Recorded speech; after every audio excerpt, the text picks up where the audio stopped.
Bonjour, c'est Frédéric pour Soirée ludique et aujourd'hui, je te parle de pourquoi je parle de jeu autrement.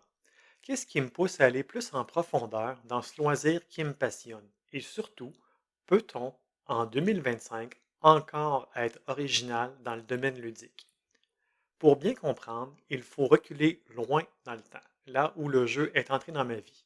Comme beaucoup, c'était un matin de décembre à cette fameuse fête des cadeaux. Je ne saurais dire quel fut le premier titre, mais je me souviens de plusieurs. Fric, Doctorat et ce classique indémodable, Rumicube. D'ailleurs, quel est votre classique en famille que vous ressortez à chaque année? Puis sont venus les jeux de rôle, une véritable passion pendant des années. J'adorais être maître de jeu, créer des histoires, faire vivre des mondes, guider les joueurs dans l'inconnu. Mais comme souvent, le temps a manqué, les groupes se sont dissous et j'ai arrêté la mort dans l'âme.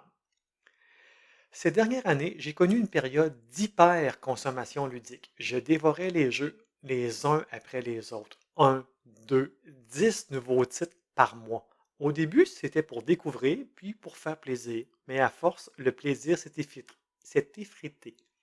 Quand tu te rends compte que tu es soulagé qu'une soirée jeu soit annulée, c'est qu'il y a clairement un problème.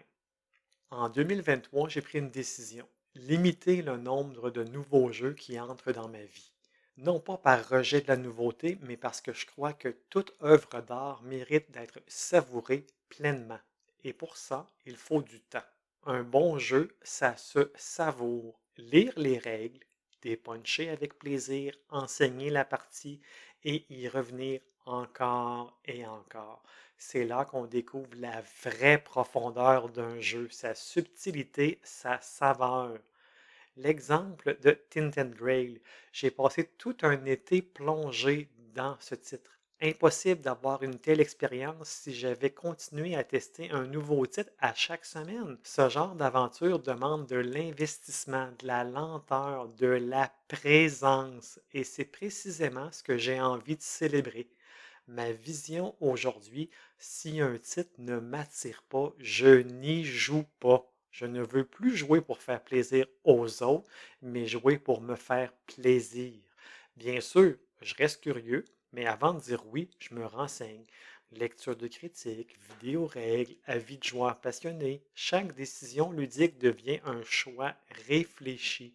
Et toi, sur quoi te bases-tu pour décider si un titre mérite sa place dans ta ludothèque?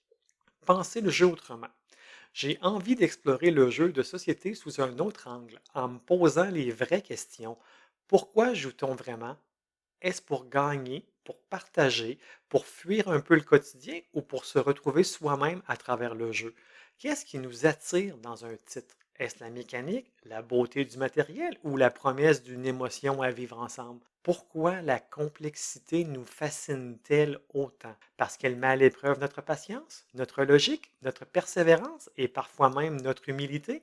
Et si le jeu nous en apprenait autant sur nous que sur les autres? Chaque victoire, chaque défaite, chaque frustration est un miroir. Le jeu révèle nos réflexes, nos émotions, nos limites.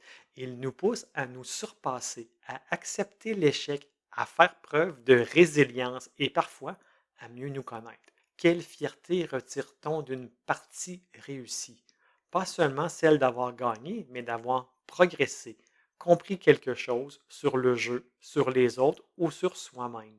Penser le jeu sans le réduire à sa mécanique, parler du vécu, du sens, des émotions et de la manière dont il nous transforme. Une communauté plurielle. Le monde du jeu, c'est comme la société, vaste, vivant, rempli de gens merveilleux et d'autres simplement différents. Aimer ou détester un jeu ne fait pas de nous une meilleure ou une pire personne. Les goûts et les couleurs, il en faut pour tous les genres. Et en 2025, il serait temps d'apprendre à accueillir les opinions contraires sans s'en offusquer. On mérite mieux que ça comme communauté. Ce qui compte vraiment, qu'est-ce qui compte le plus? Qu'est-ce qui est le plus important quand on se retrouve autour d'une table? La victoire? Pas forcément. C'est plutôt ce moment à partager ensemble, ce rire, cette tension, ce souvenir commun qui nous fait dire on rejoue la semaine prochaine. Et vous, Qu'est-ce qui vous anime quand vous jouez? Qu'est-ce qui vous donne envie d'y revenir encore et encore? Laissez-moi un message en commentaire ou sur mon répondeur. Je suis curieux de vous entendre. C'était Soirée ludique, le podcast où on pense le jeu autrement. À la prochaine sur le blog ou dans le prochain épisode. Abonnez-vous, partagez et surtout, jouez, pensez